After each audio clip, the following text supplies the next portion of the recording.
dans le prochain épisode de Demain nous appartient. Ryan se fait encore remarquer au lycée, Sylvain sort du coma, François fouille dans le passé de son père et une randonnée ne se déroule pas comme prévu. Attention, les paragraphes qui suivent contiennent des spoilers sur l'épisode de Demain nous appartient diffusé mardi soir sur TF1. Si vous ne voulez rien savoir, ne lisez pas ce qui suit. Mardi 31 janvier dans Demain nous appartient.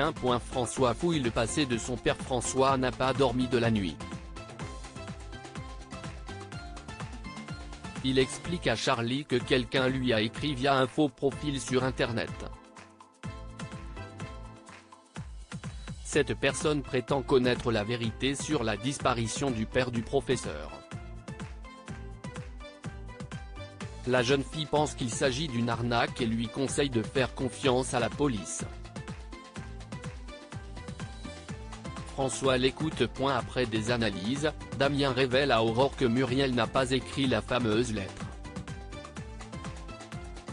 Il croit que c'est le mari de celle-ci qui l'aurait écrit pour se venger du père de François. La flic convoque donc cet homme. Il jure ne rien savoir au sujet de la volatilisation de l'amant de son épouse, mais Aurore compte bien continuer à creuser cette piste.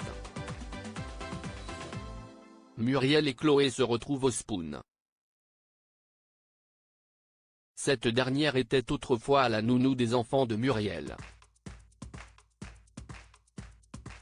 Celle-ci avoue d'ailleurs à Chloé qu'elle n'est pas à l'aise avec le fait de revenir ici, à 7, alors que son passé et sa liaison refont surface. Chloé relativise pour la rassurer puis débarque François.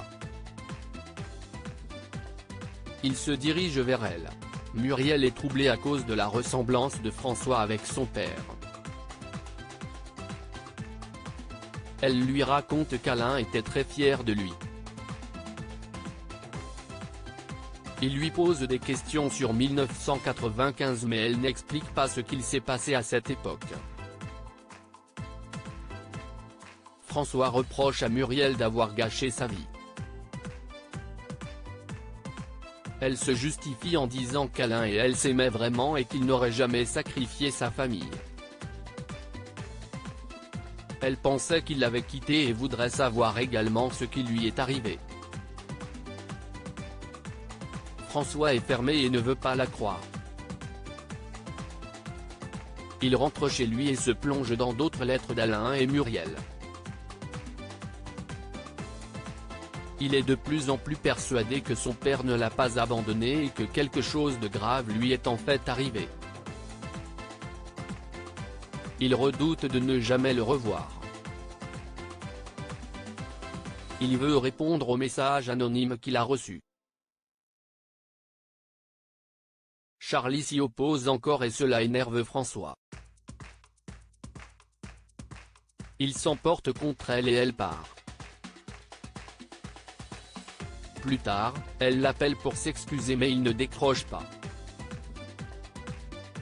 Il décide plutôt de répondre à l'individu qui l'a contacté.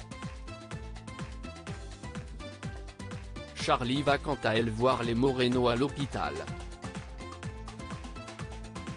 Sylvain se réveille enfin du coma, au grand bonheur de Christelle.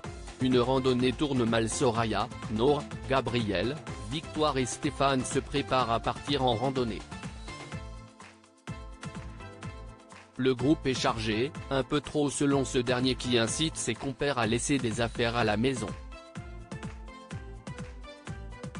Il dit à Nour de changer de chaussures mais elle refuse. Durant la balade, Stéphane, qui était scout autrefois, se révèle très directif. Soudain, Nour pense qu'elle fait une crise d'asthme. Il s'agit d'une fausse alerte, elle a juste besoin de faire une pause. Le petit ami de sa sœur la charrie de la voir épuisée si vite mais tout le monde s'arrête pour manger un bout.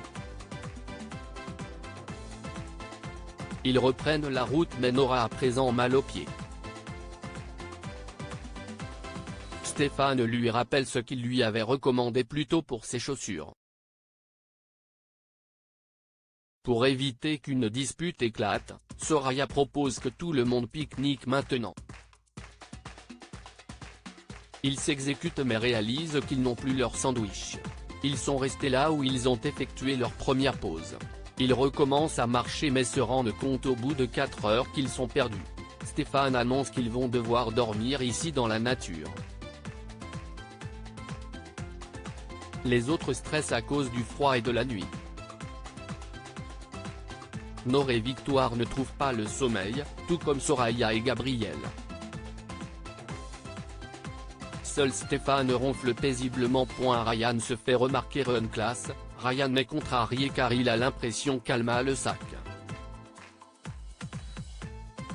Pour se venger, il lui vole sa trousse. Peu après, Romy se rend au lycée et rencontre Étienne. Il lui avoue que son fils se fait beaucoup remarquer au lycée. Chloé les rattrape, ils vont parler ensemble d'opportunités professionnelles pour Romy. Ryan les voit et pense que sa mère a été convoquée à cause de son larcin. Il panique et va se confier à Jack. L'aveugle lui conseille d'ouvrir la trousse d'Alma pour savoir s'il a dérobé quelque chose de précieux. Ryan regarde ainsi à l'intérieur et explose de rire car il y trouve un grand nombre de préservatifs. Ils rigolent ensemble de la situation. Étienne est avec Romy dans son bureau. Il lui a fait passer un test pour voir ses compétences. Ryan les interrompt et avoue tout à propos du vol de trousse. Ils tombent des nues et constatent tous les trois qu'un gros quiproquo est en train de se jouer.